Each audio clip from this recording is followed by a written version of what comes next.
Live from New Delhi, you're watching DD India News Hour, India's voice to the world. I am Tanvi Taneja. Coming up in the next hour. Narendra Modi takes oath for a record third term as Prime Minister of India. With this milestone, Narendra Modi equals the feat of Jawaharlal Nehru by winning 3 straight terms as India's Prime Minister. Alongside Prime Minister Narendra Modi, 30 cabinet ministers, 36 ministers of state, 5 ministers of state with independent charge also take oath in New Delhi.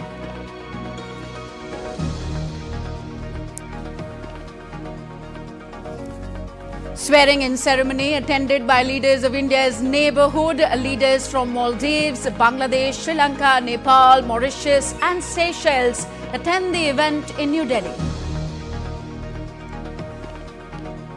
Voters cast their votes on final day of 4-day election to elect 720 representatives for the European Parliament.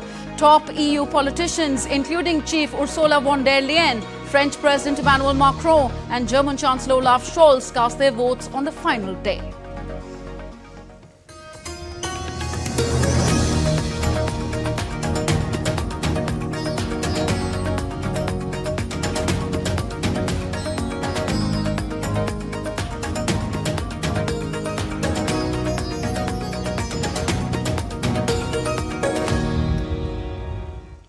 So it was a historic day in India. Narendra Modi became the Prime Minister for the 3rd consecutive term. The oath-taking ceremony administered by the President of India, Draupadi Murmu, took place at the forecourts of India's President's House or Rashtrapati Bhavan in New Delhi. Along with the Prime Minister, members of Council of Ministers also took oath. The ceremony was attended by leaders of India's neighbouring countries. Besides industry leaders, Bollywood actors also attended the swearing-in ceremony.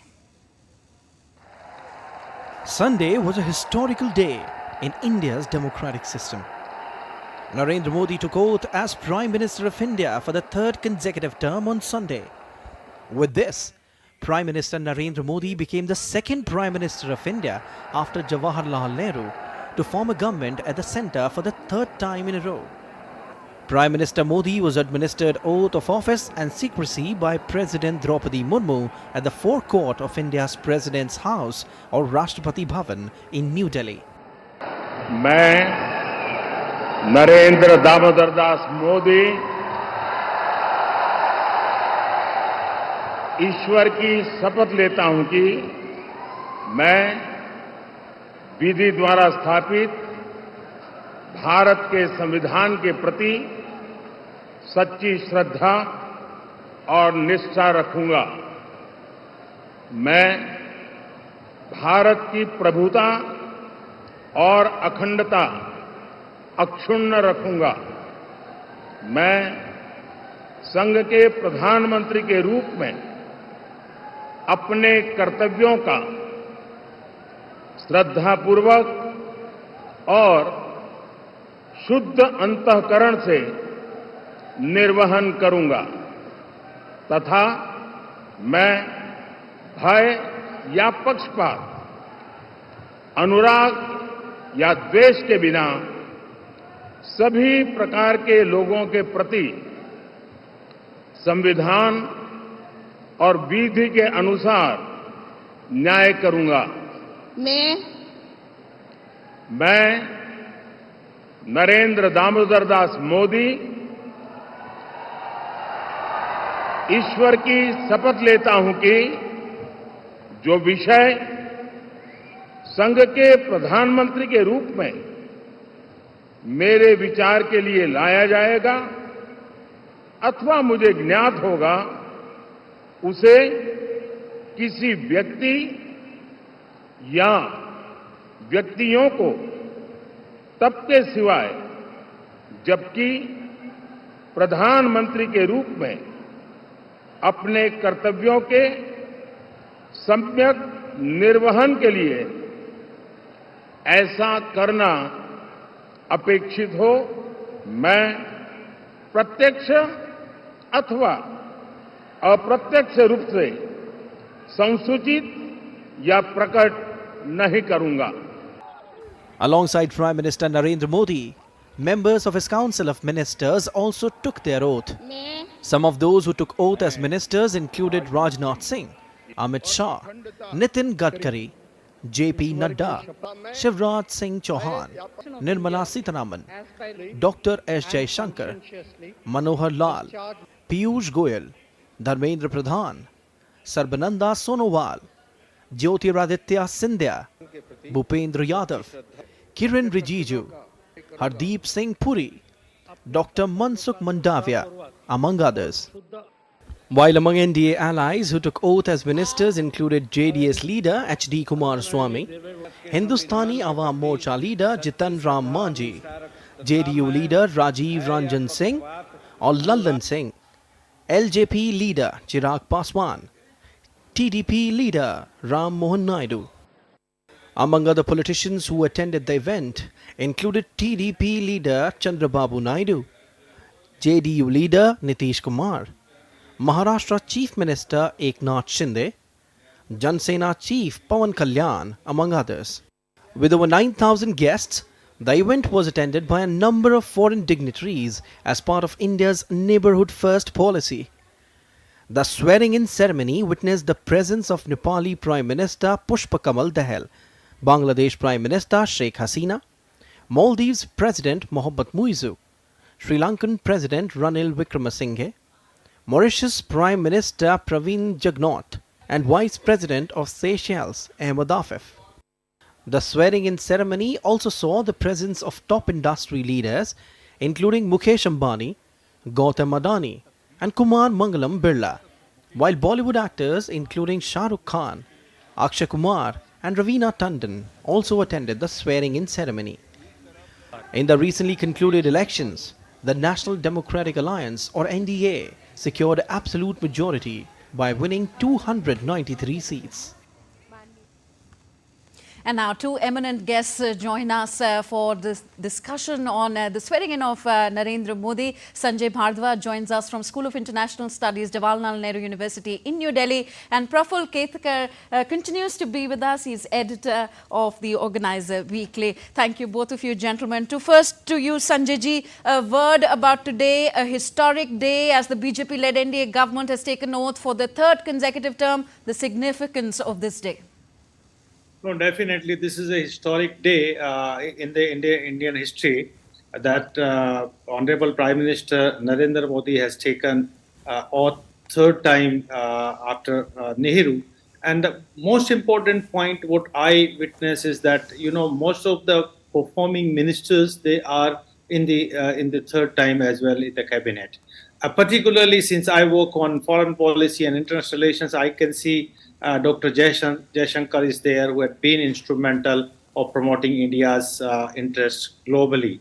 And so I do find that what India had been aspiring to make its presence globally as a voice of global South, that would be continued. And this is one thing. Second very important point that I have witnessed, that in the oath-taking ceremony, that number of neighboring countries, head of the states were invited, but Pakistan's head of the government was not invited. It gives a clear-cut message that India is still have very zero tolerance towards the terrorism. But India is looking forward to have cooperation with the other neighboring countries, including the two island states, Sri Lanka and Maldives, and two Himalayan states, Bhutan and Nepal, and of course Bangladesh, keeping into mind the India's Act-East policy and development of Northeast. So keeping all these points into mind, I think what India had talked about, that we are going to have Viksit Bharat in 2047. I'm sure that the way Pradhan Mantri Narendra Modi is moving ahead and pursuing things, would definitely India will achieve the goal to become a developed India in 2047. This is one thing. Second thing is that the way it has been, the other ministers, other peoples are in the cabinet. You can also see, like Nitin Gadkari had been instrumental of developing connectivity to Project Sagar Mala, connectivity from Project Sagar and all that. This project would definitely will be extended beyond the South Asia regions, that where we are looking forward to have tri-nations road connectivity with Myanmar and Thailand, and that would be extended to up to Myanmar through Cambodia and Laos. So this would be one thing. The second, the vision of Pradhan Mantri Narendra Modi to connect with the Middle East and the European country through India and Middle East corridor. So definitely we are going to achieve that target also. Third very important point through this, where we are trying to connect with the Central Asian Republic. So the Chaba port that we have developed in Iran to connect with Central Asian republics and North-South corridor, that would also be continued. And the fourth very important point, the way Indian economic sector had been performing, sustaining. I'll come to the economy in a bit, sir. Sanjay sir, request you to stay on with us. Praful, 30 cabinet ministers, 5 ministers of state with independent charge and 30 MOS. Your thoughts on the composition of this ministerial team? 36 MOS. Yes, 36. So, see, this is basically a ministry of what I would like to call as change with continuity. There are two changes. One, there is a fresh blood is inducted in the cabinet. On the one hand, you have Mr. Nadda and Mr. Shivraj Singh who are bringing experience, but at the same time, Mr. Chirag Paswan or Mr. Ram Mohan Naidu or Pavitra Margareta who is coming from Assam. So all these people, you know, who are in 30s, Raksha Khadse and Muralidhar Moh coming from Maharashtra. So they are bringing fresh blood, youth approach. So it would be very interesting how they are groomed as, you know, the future leaders in this, in BJP. Secondly, you know, I always find this very interesting. I was there in the ceremony, for almost entire period, barring last few swearing in, because I had to join here in the studios. But what I found very interesting, you know, what a change, 2014, 2019, 2024, this swearing in ceremony has come out of this, you know, this elitism of Ashoka Hall, and it has become a public function. Like a democracy, you know, it's like celebration of, you know, oath-taking ceremony. So everybody cheering for their own representatives, their ministers, giving, you know, slogans in their own languages. So it's a fascinating atmosphere, you know, though it was very hot and humid there. With, Yes, you know, and apart from that, the, you know, Shramjeevis, then people who were the winners of, you know, the spotlight of the Man Ki Baat program. The transgender community got the representation there. Yeah. And thirdly, you know, this tradition of inviting people from outside, the heads of the states. Now this time, you know, the Himalayan region and the Indian Ocean region was the focus. It clearly also shows the India's foreign policy priorities. You know, Indian Ocean region has been Prime Minister Modi's priority region, and in the you know coming days, if we really have to grow our green economy and the maritime trade in the Indian Ocean region, then these countries matter a lot. It is not just from a competitive point of view with China. It is basically about how do we want to see the Indian Ocean region as a free trade region, which without any obstacle, governed by, you know, the common kind of understanding as far as the Indian Ocean is concerned. So with this, you know, I see this as, you know, great messaging. One, about the democratic participation of common people, various sections in the swearing in ceremony. Two, different regions, different age groups, SCs, STs and women have very significant representation in this cabinet. You know, right from Arunachal Pradesh, Assam to, you know, Tamil Nadu, Kerala, Suresh Gopi getting representation, the first time Lok Sabha MP from Kerala. So it is a very interesting ministry, and how the portfolios, especially, you know, Mr. Nadda and Mr. Shivraj Singh there, what kind of departmental distribution or portfolio distribution takes place, that would be very, very interesting. By and large, there will be, you know, major departments will be retained by the BJP. That's what the sense we are getting with this composition. But what does Chirag Paswan get? You know, what would Lalan Singh get from JDU, or Ram Mohan Naidu gets from TDP. That would be very, very interesting. Manohar Lal Khattar is the new induction, Yes. Former Haryana Chief Minister. Jitan Ram Majhi, former Bihar Chief Minister. So these are very, very senior people, and they would be looking for, you know, heavyweight ministries.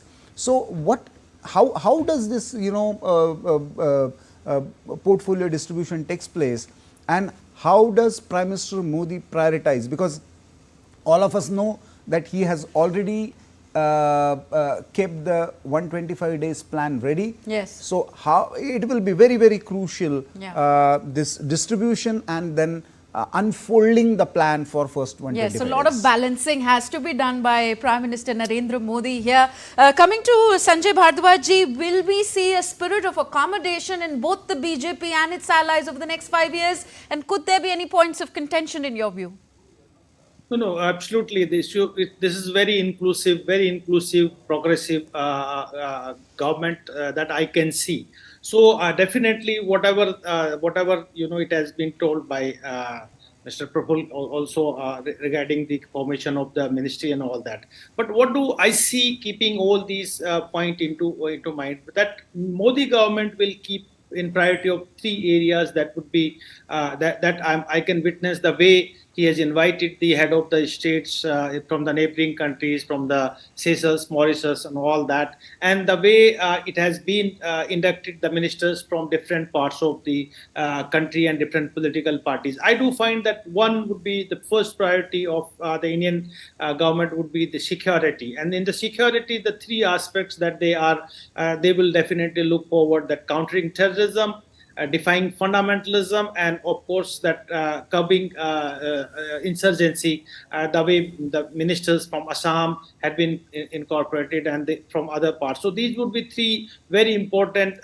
priorities. And then inviting from the head of the states from different countries, I can see that there are also an effort to minimize the increasing extra-regional powers presence in South Asia, particularly that I can indicate the Chinese presence in the neighboring countries. The way we have, it has given 3 messages. One, of course, that India is the leader in South Asia. This is a very clear-cut message. That second, that there is minimum consensus among the South Asian countries. While Pradhan Mantri Modi takes oath, all the South Asian countries, they are participating in oath-taking ceremony. Third, of course, by this we are trying to minimize reduce the political influence of Chinese. This is one thing. The second objectives that keeping into mind, because you know the South Asian countries are very important in a way of development, economic development, and you know if we are looking forward to have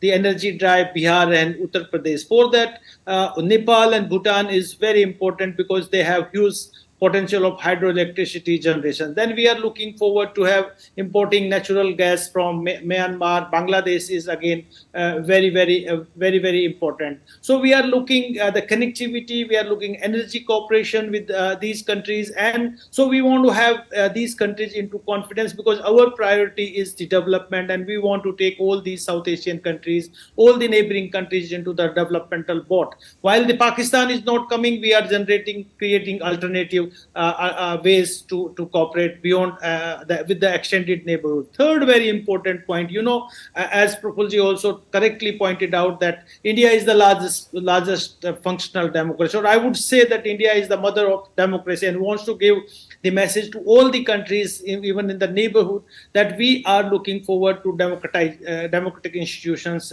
in the neighboring countries, democracy in the neighbors. And for that, we are looking also the political stability, because very important point we have seen in Sri Lanka, there were political instability, there were problems, economic crisis because of the extra-regional powers and debt trap, and a number of problems had been happened.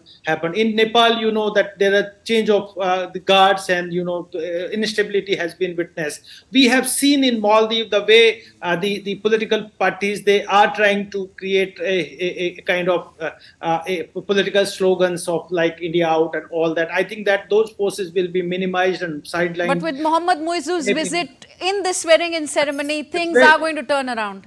very significant. You can see the way it is.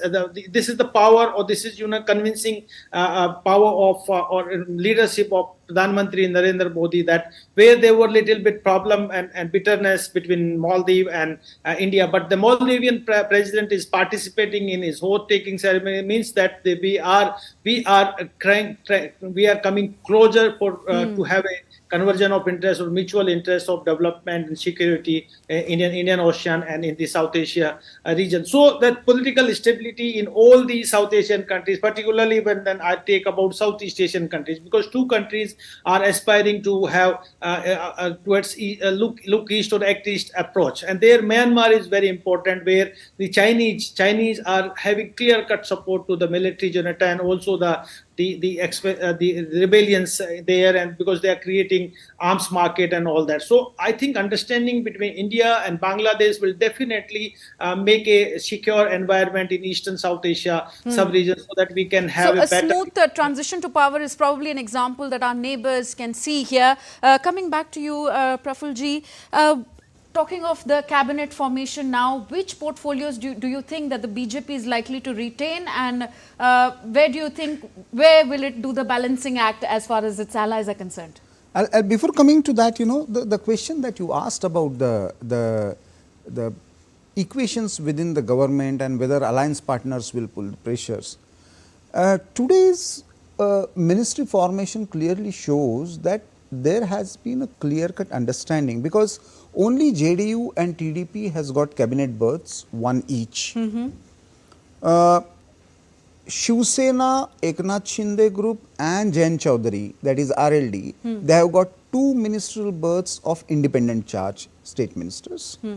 And all remaining, that is almost out of 11, 4 are gone. So 7 state ministers from various JDS and other, no, Chirag is also there. So 3 cabinet berths. So it is clear-cut indication that a Prime Minister has got a very free hand as far as formation of ministry is concerned. And therefore, it looks like that with promise and assurance for special packages for Bihar and Andhra Pradesh,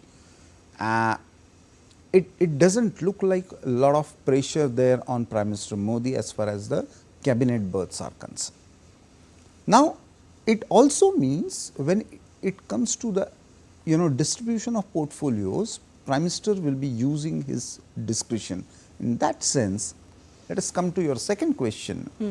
I see major ministries, that is Home, Defence, Finance and External Affairs. So basically the core group that is constituted, national security, by and large will stay with the BJP. I am more interested in because if you see among allies, fourth one I missed out, Mr. Kumaraswamy. So HD Kumaraswamy was the first one among allies, then Jitendra Manji, and then Lalan Singh, then Ram Mohan Naidu. So these 4 are cabinet ministers. Then came Chirag. So how do earlier we have seen in the cabinet generally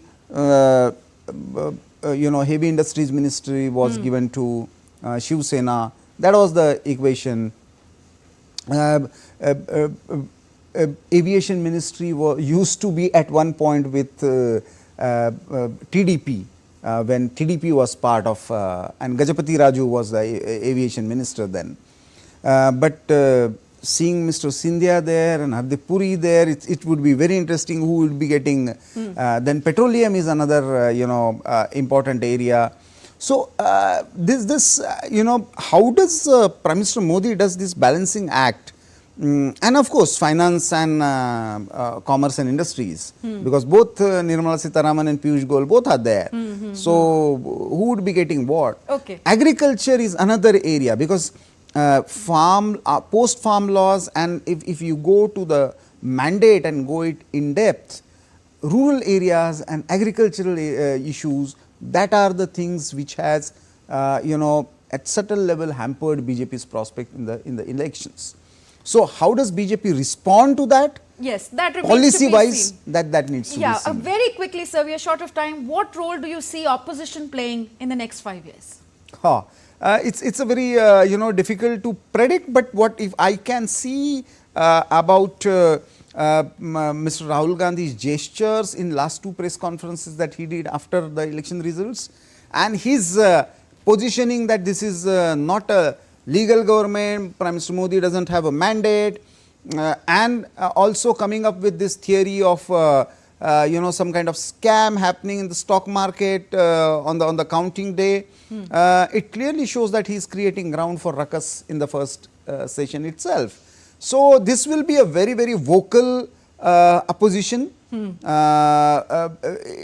has got a new life sort of with greater numbers. So I don't see, as Prime Minister expected, that there would be more meaningful debates, but I see more agitational mood. So a lot of action is what we are expecting in the days ahead. Sanjay ji, I am coming to the economic policies point of yours. Do you see any likely significant shift in the NDA government's economic priorities this time around? If so, what and why? What will be the economic focus areas? No, that was the point. Like, I was looking that this government, this cabinet, they are looking all-inclusive development. The way the Prime Minister Modi was mandated in 2014, he talked that I will transform India, and that would be all-inclusive. And this is very much reflected, the way the ministers had been inducted from Kerala, from Tamil Nadu, you can say from Bengal. All these parts that let them divide. It should not be that the cabinet is represented by one region or by north, and everywhere the representation is there, means that Prime Minister Modi and his cabinet is looking development of entire part of India, and that would be the way they are also as I told about, they are also inviting the head of the states from the island states, from the Himalayan kingdoms, or you can say from the eastern parts. Means they are looking the inclusive development, and they are looking to transform the India that would be including entire segments of the society. It is not like there would be priorities to one region or one group or one kind of people. That is the one thing I'm sure they are looking forward. And the way they have basically again inducted the same ministers, like Sitaraman is there. I'm going to quickly throw this question to Prafulji also. Do you see any shift in NDA's economic priorities this time around? Oh yes, we will be seeing the fresh budget, because we had an interim budget. Yes. And now because there are some certain amendments expected in the Insolvency and Bankruptcy Code, then Insurance Act is expected to be amended. So how does it take shape in the first session with the new budget and 100 days priority? I personally believe that Prime Minister Modi will be setting the ball rolling for the census and the following delimitation process, because that is going to be the priority. That is going to be, because his priority is to implement the Women's Reservation Bill. And if that has to work on time for 2029, or maybe even before that, then the census, the digital census by 2021-25 January, and then followed by delimitation commission, is going to be a very, very important exercise. There, how does this dialogue between the northern states and the southern states, how are the shift, this seats distribution, whether 33% will be added to the existing seats straight away and then given to the women thing, or it will be dependent, it simply means the 1976 benchmark will be continued, or government is going to shift it to 2011. Then there will be some kind of issues with, because I remember Mr. Chandrababu Naidu going forward and talking to Mr. Vajpayee to not to shift the basis, Otherwise, some of the southern states would lose those seats. So, Prime Minister, Chief Minister of Andhra Pradesh, Mr. Chandrababu Naidu would be playing the voice of India's South, though India will be playing the voice of Global South. Yes. Chandrababu Naidu will be playing the voice of India's southern Prafulji, states. what I'm reminded right now is Narendra Modi ji's statement that a lot of big decisions nonetheless are expected in his third term. We all look forward to it. Thank you very much for joining us in DD India Newsroom. And thank you Sanjay Bhardwaj ji also for sharing your valuable time with us and telling us what it means, the third historic term of Narendra Modi. Dhanyavad. All right, former CEO of Microsoft, Bill Gates, congratulated Narendra Modi on winning a third term as Prime Minister. Taking to social media platform X, he wrote, "Congratulations to Narendra Modi on winning a third term as Prime Minister. You have strengthened India's position as a source of innovation for global progress in sectors like health, agriculture, women-led development and digital transformation. Look forward to continued partnership to enhance the lives of people across India and the world." This is what Bill Gates wrote on social media platform X. You're watching DD India News Hour. Still to come on the show. Is European Parliament set for a shift to the right as final votes are cast? Hostages rescued from Gaza severely malnourished, says hospital, as families reunite with the rescued captives.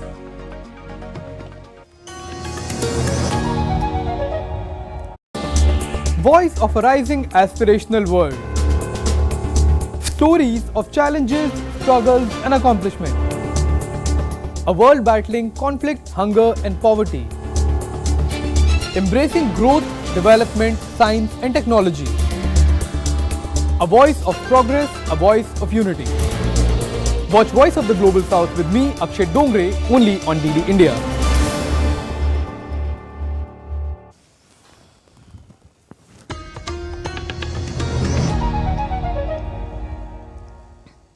Thank you for staying with us. You're watching DD India News Hour. I am Tanvi Taneja. A quick look at the headlines we are tracking at this hour. Narendra Modi takes oath for a record third term as Prime Minister of India. With this milestone, Narendra Modi equals the feat of Jawaharlal Nehru by winning 3 straight terms as India's Prime Minister. Alongside Prime Minister Narendra Modi, 30 cabinet ministers, 36 ministers of state, 5 ministers of state with independent charge also take oath.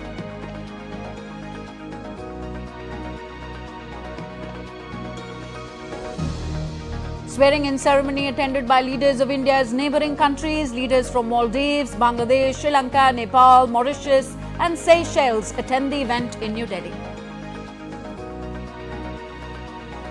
And voters cast their votes on final day of the 4-day election to elect 720 representatives for the European Parliament. Top EU politicians, including Chief Ursula von der Leyen, French President Emmanuel Macron, German Chancellor Olaf Scholz, cast their votes on the final day. So Sunday is the final day of voting for European Parliament. Although the voting had begun on Thursday, majority of European Union member states came voting on Sunday. The top politicians who voted on Sunday included EU Commission President Ursula von der Leyen, Polish Prime Minister Donald Tusk, French President Emmanuel Macron and German Chancellor Olaf Scholz and Greek Prime Minister Kyriakos Mitsotakis. Some of the issues for voters in this election included cost of living, migration, health and economy. Here's more. With Sunday being the last day of the 4-day election for the European Parliament, voters in 21 EU countries, including France and Germany, cast their votes for the European Parliament. The election had begun on Thursday in the Netherlands and in other countries on Friday and Saturday, but the bulk of EU votes came on Sunday. Among top EU politicians who came to vote included EU Commission President Ursula von der Leyen, Polish Prime Minister Donald Tusk, French President Emmanuel Macron and German Chancellor Scholz and the Greek Prime Minister Kyriakos Mitsotakis. The EU elections bear a special significance. In the next 5 years, very important decisions will be made in Europe, and it is very important that there is a strong Greek voice and a strong Greek representation in the European Parliament so that Greece can claim as much as possible from Europe. polling is expected to shift the assembly to the right and boost the numbers of Eurosceptic nationals. In France, Marine Le Pen's National Rally is hoping to increase its share of the country's 81 seats, with polls suggesting a big lead over President Emmanuel Macron's Renew party. The key issues which dominated the voters' minds included increased industrial rivalry from China and the United States, the health of the economy, climate change, and immigration. The main issue for me at this election is to choose a candidate that will do something for the climate change, to change something there, and also to change the agriculture to be more green. I hope that the immigrants can adapt well here. That is our wish too, that we can all live together, and that in politics they can make plans to make it happen. I'm not against migration, but they need to adjust, and we need to adjust so it can click. It is very important for me and Poland not to leave the European Union, and so that we follow the rules that are in place in the European Union. I simply really like the European Union, and I think the closer we are united with the EU, the better it is for our country. Opinion polls predict the pro-European Liberals and Greens will lose seats, reducing the majority of the centre-right and centre-left and complicating efforts to push through new EU laws or increase European integration. Fuzail Ahmed's report for DD India. And DD India's William Denslow joins us now on the story from Brussels. Hi, William. Elections for the European Union often don't draw a lot of voters. What has been the response this time around? Well, Tanvi, back in 2019, voter turnout was around 50% across the European Union, and some projections have said that they're expecting that to be even lower this time around, but that is still a projection as polling and is still being tabulated. There are some highs and some lows seen across the 27 members of the European Union. For example, looking at the Netherlands, Latvia, they saw a stronger than anticipated voter turnout. Czechia saw a record high voter turnout. In the Iberian Peninsula, well, a mixed bag, disappointing voter turnout in Spain, better than expected in Portugal. There's also a factor that some 26 million first-time voters are expected to head to the polls. Parties on all sides of the political spectrum have been working hard to try and canvass those votes. So that'll be very interesting to see how exactly that plays into the final results as they trickle through here in Brussels and across the EU. And William, what have been the key issues for these elections? Well, as we heard in Mark's piece, there are some key issues, especially looking at the national and the international level. Of course, for many voters, this is an opportunity to see the European elections as somewhat of a national referendum. So in somewhere like France, for example, many voters are anticipated to be going to the polls to reflect on how they feel about French President Emmanuel Macron and his Renaissance party. But there are still broader issues that impact the EU, Europe as a whole. Some of those issues, security is a key issue, especially one that's being tapped into by more far-right parties that are sceptical of the EU's strong support that we've seen for Ukraine over the past few years. Many of those far-right parties say that such support could bring European nations into more of a direct conflict with Moscow, something they say they want to see Europe avoid. So that has been a key issue in the minds of many voters. The cost of living crisis, absolutely massive. That's a potential reason why we might see a slight knock in the polls for more left-leaning parties like the Greens. Many are citing the climate deal, the Green Deal that's been imposed here in Brussels as being negative for businesses, being negative for people's pockets as well. So that a potential motivating factor as well. And there's just the issue of when it comes and migration as a whole. We've seen the Migration Pact recently passed here in Europe, so that issue is expected to play another role in the minds of voters. And William, does European People's Party, Ursula von der Leyen, have good chances to be appointed for another term? Absolutely. We've had exit polls from Germany, the biggest voting bloc of the European Union. Of the 720 MEPs, they constitute 96 of them, so they are the biggest bloc. And according to initial exit polls, we saw Ursula von der Leyen's we saw Ursula von der Leyen's Christian Democrats as the strongest performance, with just shy of 30% of the vote. Olaf Scholz, the German Chancellor, his party came in third according to early exit polls, with around 14% of the poll. Significantly, we saw the far-right AfD at 16% of the vote. Ursula von der Leyen says this is a huge win. She says that is a sign that there's strong support for her EPP party, so some confidence coming from von der Leyen. Her party is unlikely, though, to see that ultimate majority of 361 seats in the European Parliament. The big question is who she will go into coalition with, if indeed she is the strongest party here on election night. Thank you, William. William Denslow joining us from Brussels.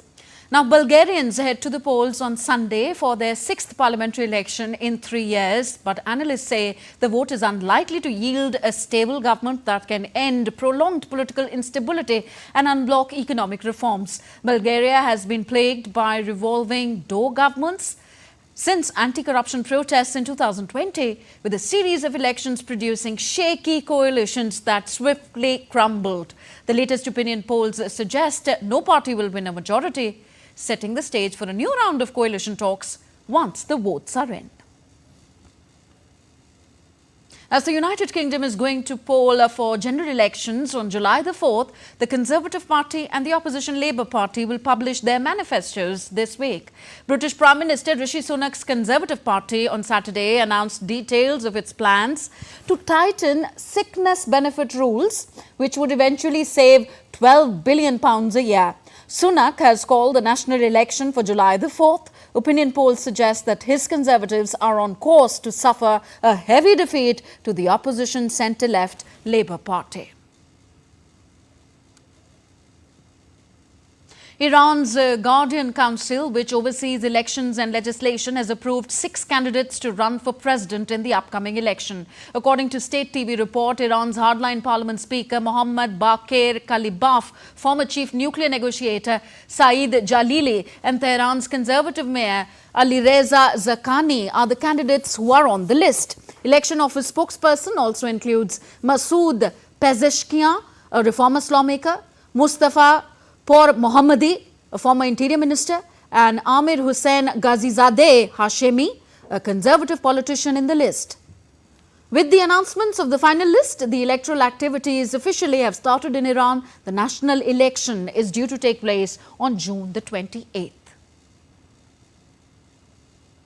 Next news from Israel. A ban on Al Jazeera's operations in Israel was extended for another 45 days by Israel's telecom regulator on Sunday. The decision came after the cabinet agreed its broadcasts posed a threat to security. Last week, a Tel Aviv court upheld an initial 35-day ban on Al Jazeera in Israel, which ended on Saturday. Al Jazeera had told the court that it did not incite violence or terrorism and that the ban was disproportionate. The channel, which has criticized Israel's military operations in Gaza, said that it planned to appeal the latest ban extension. Israel's communications ministry said that the network's broadcasts on the cable and satellite companies and access to its websites will remain blocked. Israeli Special Force commandos stormed into the densely populated Al-Nusayrat camp on Saturday to rescue 4 hostages held since October by Hamas terrorists. All 4 hostages admitted at the Sheba Medical Center, where doctors say that the health of the hostages was very poor. The hostages have been undergoing medical checks and psychological treatment at the hospital. The nutritional status of the captives that have come back, all of them are in severe nutritional deficiency with significantly decreased muscle mass and interruptions to their metabolic status. Meanwhile, on Sunday, Israeli tanks advanced into 2 new districts in an apparent effort to complete the encirclement of the entire eastern side of Rafah. The Israeli military said troops of its 162nd Division were raiding some districts of Rafah where they had located numerous additional terror tunnel shafts, mortars and other weapons belonging to Hamas. Now, amid all this, Pope Francis has urged the international community to assist Palestinians in Gaza urgently and permit humanitarian aid into the region ahead of an imminent humanitarian conference in Jordan on Sunday. Speaking during his Angelus address, the pontiff highlighted the need for support amid the ongoing conflict. The conference, set to begin on June 11th in cooperation with the United Nations and Egypt, aims to address the humanitarian crisis resulting from the recent conflict between Palestinian Hamas and Israel. A bus carrying pilgrims plunged into a gorge in Jammu and Kashmir's Riyasi district on Sunday after terrorists opened fire on the vehicle. With the help of local villagers, police evacuated all the passengers and rushed the injured to different district hospitals. The incident occurred when the terrorists opened fire on the bus that was returning from Shiv Khori temple in Riyasi district to Katra. Police, army and the CRPF have launched joint operation to nab the attackers. Senior Superintendent of Police said that the driver lost balance of the bus and fell into a gorge due to the firing. Cabinet Minister Amit Shah expressed condolences on the loss of lives and prayed for speedy recovery of the injured. He spoke to Lieutenant Governor and the DGP of the state and inquired about the incident. Amit Shah also said that the culprits of this dastardly attack will not be spared and will face the wrath of the law. Meanwhile, Cabinet Minister Rajnath Singh also condemned the attack on social media platform X. He said the attack on the bus carrying pilgrims in Riyasi is extremely reprehensible. My heart goes out to the families of those who have lost their loved ones in this heinous act against pilgrims. I pray for the speedy recovery of the injured. You're watching DD India News Hour and time now for some sporting action. Up first, from tennis, Spaniard Carlos Alcaraz has won the French Open men's singles trophy. He defeated Alexander Zverev 6-3, 2-6, 5-7, 6-1, 6-2 at the Roland Garros. Alcaraz claimed the third Grand Slam title after winning Wimbledon last year and US Open in 2022. But the 21-year-old came through to become the youngest man to win the Grand Slam titles on all the 3 surfaces. Coco Gauff and Katerina Siniakova claimed the French Open women's doubles title with a 7-6, 6-3 victory over Italian Sara Errani and Jasmine Paolini. The win was Siniakova's 8th women's Grand Slam doubles crown and Gauff's first. Paolini was left looking dejected. The first hour of the match was largely dictated by Errani and Siniakova's struggles on serve as both were broken twice each, with the first set going into a tiebreaker. But Gauff and Siniakova battled back to bag the first set. In the second set, Gauff showed no nerves when it mattered most and comfortably held on to clinch the win. And DD India's Narayan Singh joins us live on the story. So the match between Zverev and Alcaraz, an epic match, Narayan. So Alcaraz becomes the youngest to win the major in all 3 surfaces. Definitely, we can say that the way Alcaraz played here, an epic final between the 2 best players of the current generation, and Alcaraz came on top. This is the big thing, because if you talk about the French Open, it is a surface which has been dominated by the Rafael Nadal in the past 2 decades, and he won 14 major that a French Open title. And if you talk about his journey, it all started in 2005. Rafael Nadal started his French Open from there, and in the process only Novak Djokovic, Rafa and Roger Federer and Stan Wawrinka won the French Open titles. And now a new champion, we can say that the last player to win this title was Djokovic, and now we can say that it's a start of a new dawn, a start of a new era, especially in the French Open tennis. And it's a good thing because when the tennis is a game which was dominated by the big three,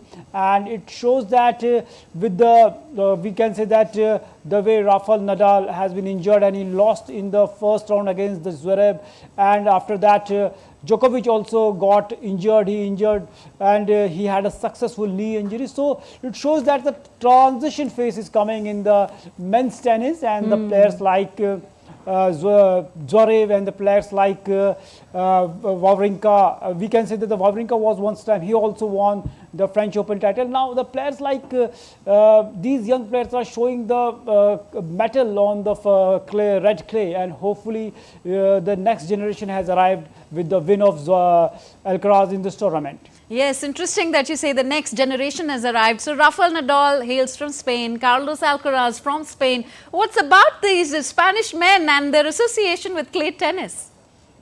If we talk about this player, especially the Alcaraz, he also grew up playing tennis in the red clay, but first time he is winning, and it was a dream come true for him to win a title at the French Open, and before that he won US Open and Wimbledon. And winning this, especially this title, is special because when he won, his celebration was exactly mimicking the celebration made by the Rafael Nadal, and he also, we can say that he see Rafael Nadal as his mentor, and the way he dominated this surface, in no game any player has dominated the way Rafael Nadal has dominated the French Open. Now we can say that for the next 10 years he is the next big thing in the tennis, because right now Djokovic is towards the end of his career, Federer is retired, and even Rafael Nadal is, we can say that it will be his last, most possibly, because he has went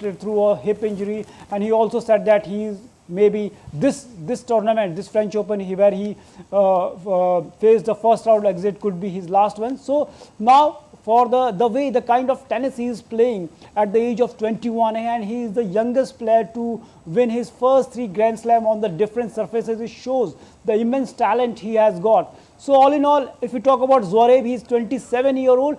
He also showed the glimpse of the talent that Alcaraz is showing right now when he was at the 21, 22.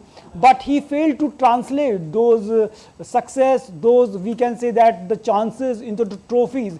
And he is still just seeking his first title, first Grand Slam title. Yeah, so for now it's a moment of glory for Alcaraz of Spain French Open final, men's singles final winner. Thank you very much, Narayan Singh, for those updates.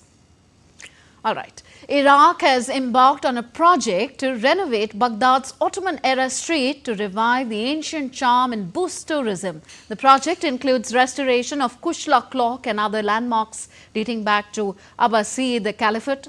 This project covers 6-kilometer historic center focusing on exteriors and facades. The plans aim to recreate sites in Islamic architecture style. Despite challenges from Iraq war, 80% of the project is complete. Reopening is expected by the mid of June. So with that, it's a wrap in this edition of DD India News Hour. Do let us know your thoughts on the news of the day. You can connect with us on our different social media handles at DD India Live. And for those on the go, you can download our DD India mobile app for quick news and updates. So we'll be back with more news as it breaks here on DD India. I'm Tanvi Taneja from my entire team in New Delhi. Thank you for watching. Namaskar.